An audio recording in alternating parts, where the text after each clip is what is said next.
All right, so here we are with another segment that's going to add to a better understanding between us as people, reader, person, seeker, as we are seekers, teachers, and mentors, all at the same time, okay? If I am your source of circumstance, if I am to embody what it is I would like to be, which is not the light that guides you, but the spark that ignites the light within you if it's gone out, if there's uncertainty, darkness, we're not sure where things are going.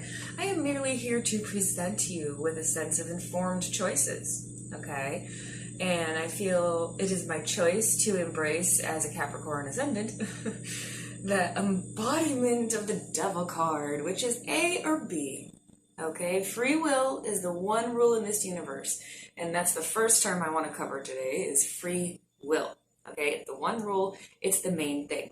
So this also encompasses the term destiny, likelihood, probability.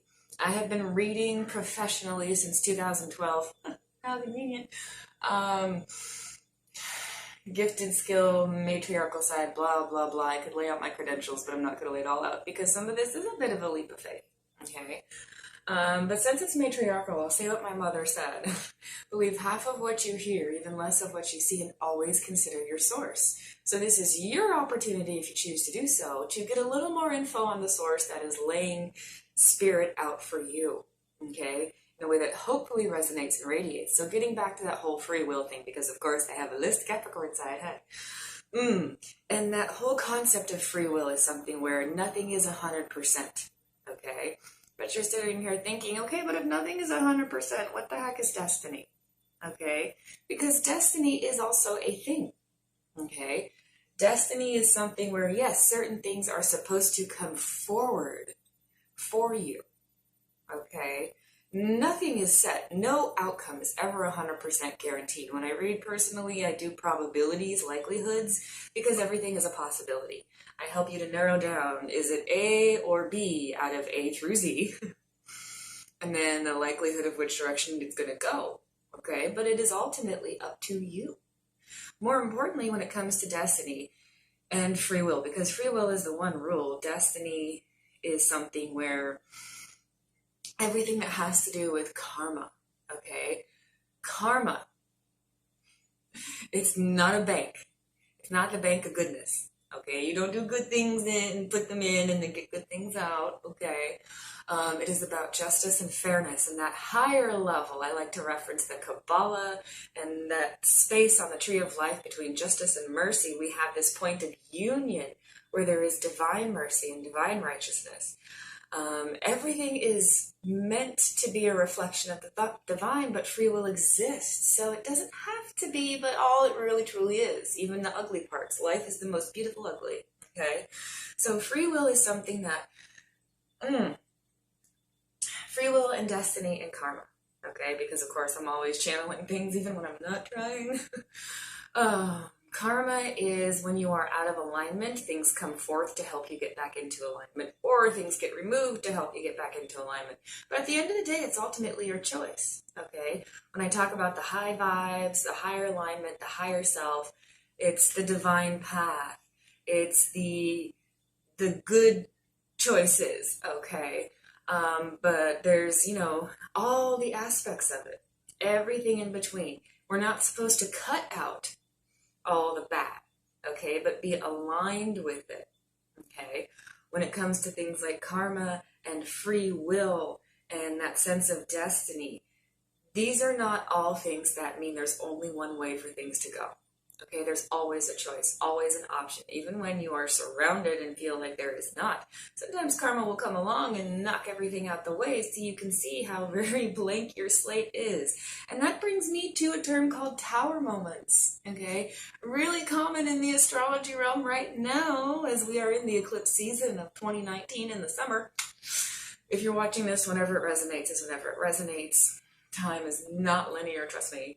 But a tower moment is when the structure that you have been existing in is entirely removed. In my own personal path, because that's a thing I'll be doing a lot. I enjoy mirroring, okay? I seek validation through the stories of others, so this is also how I teach, because I am myself.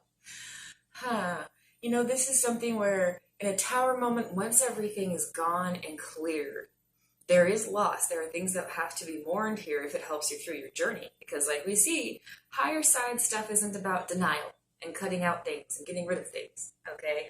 I am one of those people who feels like the celibate monk does not win simply because they are avoiding something, okay? It's up to my other favorite Gemi. Shout out to the people on my path, right? So, it comes across as something where in these tower moments when everything has been taken away, we're being given this opportunity to release everything or hold on to what we want to, okay? It's not about self-denial.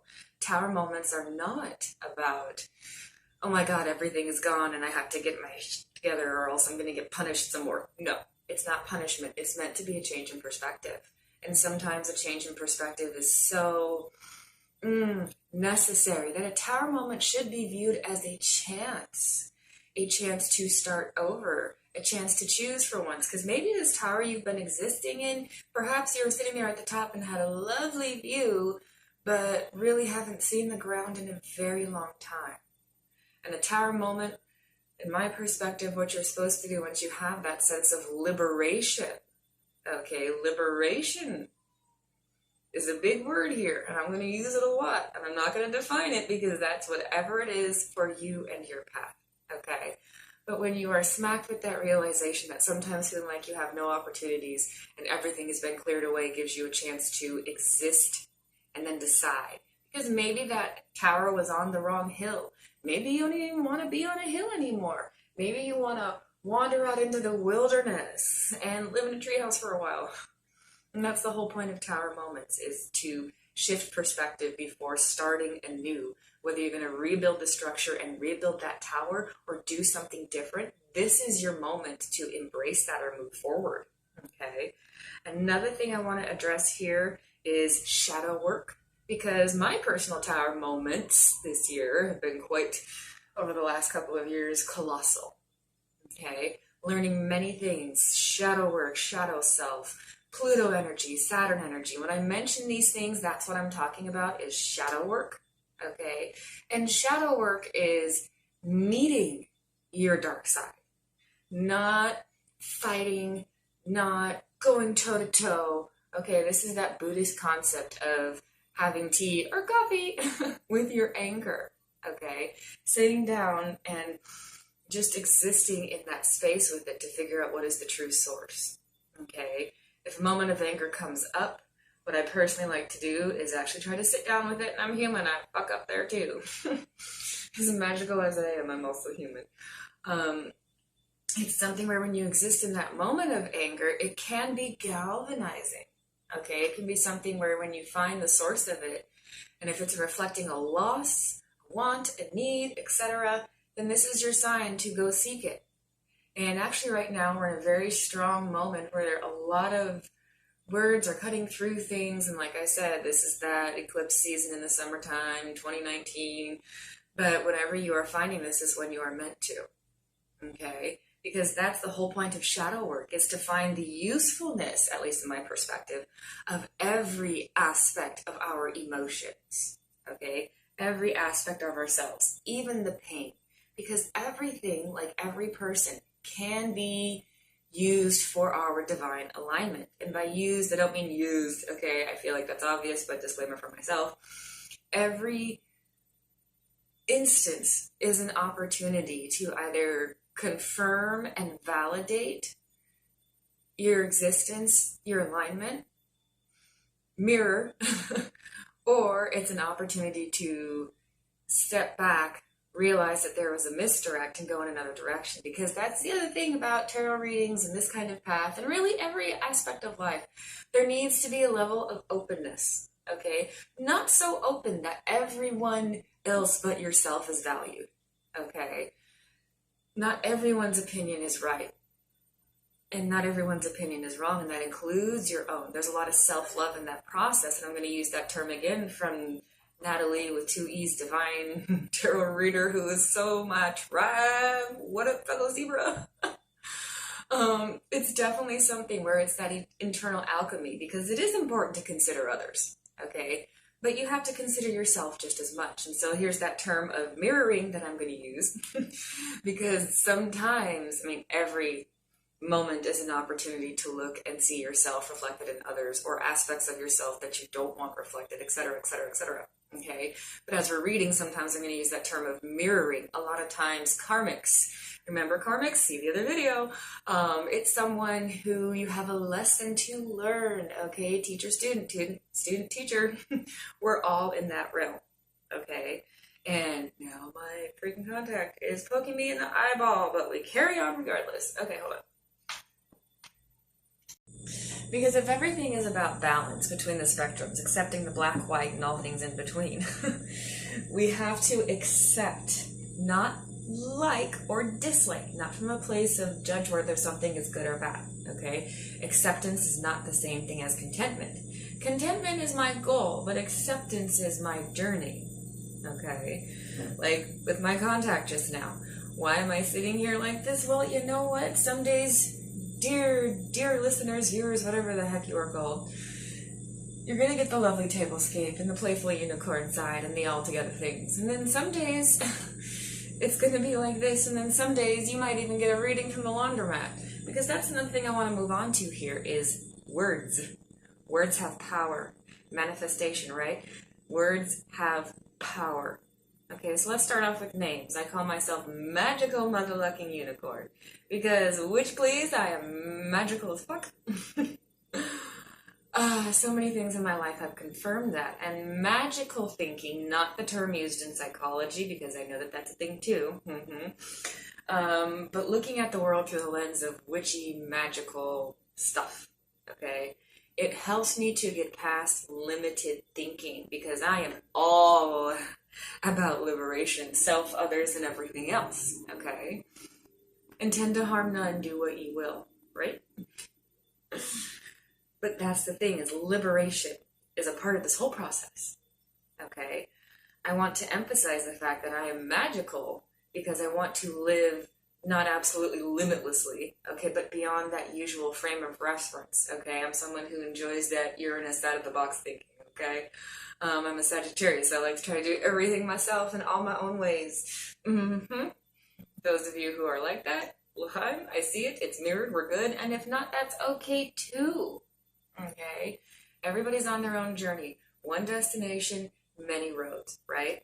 So when it comes to the magical, yes, I am magical. Because magic doesn't say whether you can or you cannot. Magic just asks, what if you could? And that's a big part of manifestation. Okay, manifestation is something I'm going to be mentioning a good deal. And manifestation is so much about faith. I am not Christian by any sense of the word. I respect Christ consciousness. But with that whole concept of you have to have the faith of a mustard seed and then you can move a mountain, there's something very similar in Buddhism in all of the paths. And on the higher side of all the paths is this concept of pure, unadulterated faith. Confidence, not in yourself necessarily, but in what it is that you are going to do. No matter what, this is going to happen. And then you allow the space. You pick the destination, but then you allow the road to dictate the path as well as using a map. Because sometimes you are going to have to deviate. Sometimes you are going to have to take a totally different route.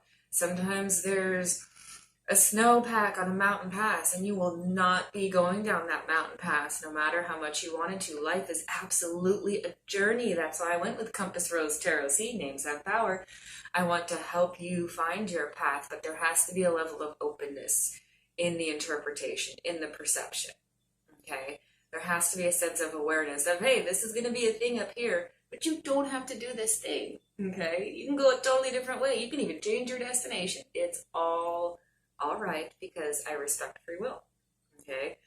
The other thing about my name, Motherlucking, is that I am a mom, okay? I do have a lovely little majestic tiny human who is my little redwood, just growing in such a space of majesty, but at times you are gonna hear noises. Sometimes this TV is gonna have, like, you know, Daniel Tiger on it, and I mean, if you're not watching Daniel Tiger, there are some really good lessons in that kid's show.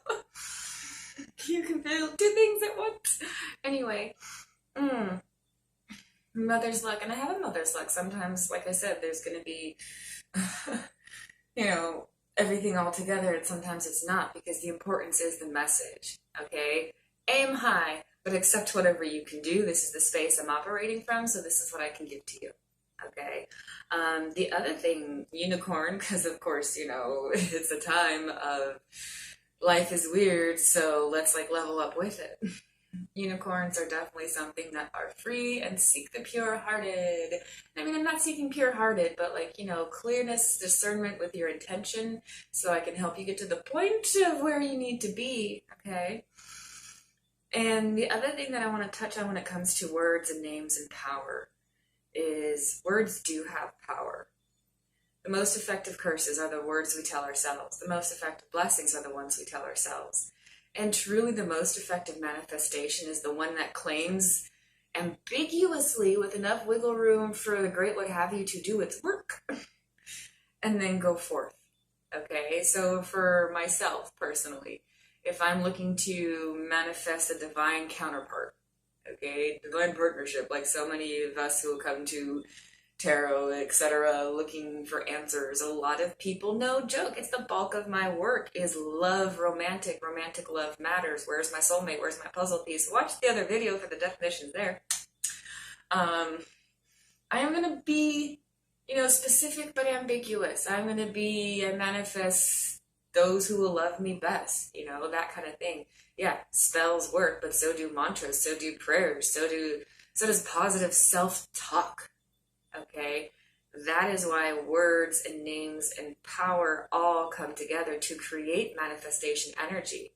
So that is something that I hope the people who are joining me here are aware of or looking into. And if you're not, I would definitely suggest that, because this is a really magical time that we are all existing in. I mean, thank goddess Google exists, because occasionally I require a dictionary. And if you are uncertain about something, or if you think you are very clear on a term that I'm using, that might be karma or akashic or whatever, feel free to Google it, look it up, and then make your own choice. And there's an alarm going off, so I think I will wrap it up before my child wakes up. Thanks for diving a little bit deeper.